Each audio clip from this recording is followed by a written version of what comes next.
Yan, pa-drop itong kakao. Oh. Pa-drop ang sanga. 3 kasi yung sanga niya. Oh. 3. So, bawasan natin ng isa. Apply tayo ng roll of 40. Ito rin. Ito rin. Oh. 3 yung sanga niya. Grafted po ito. Grafted ha. Sa mga grafted lang po tayo. Yan. So, dito, sa baba, 40 cm. Meron siyang sanga, 2. Okay na. Tapos, sa isang sanga, mayroon siyang 2 sanga. So, 3. Putol natin na yung gitna. Kasi, paakyat yung gitna eh. Dito. Slanting lang. Yan. Tapos, ito na yung tutubo. Dito rin, sa baba, may mga bulaklak na. Oh. So, 40 cm. May sanga. Okay. Tapos, another 40. Dito sa gitna.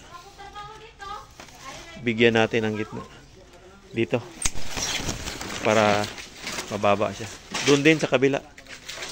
Roll of 40. 40 cm.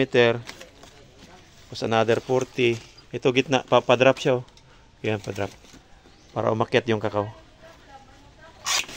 Yan. Ganyan na yung kakao. Umakyat na. Oo, maganda na yung kakao. Yan, ito siya. Tapos wag muna nating kalbuhin. Pabayaan kasi dito na naman tayo magpuputol. 10 lang to ha, 10 lang. 10 lang po. Katabi ng bahay to eh. Factory to oh. Chocolate factory. Ayan oh. Oh. Wala pa, hindi pa ano siya.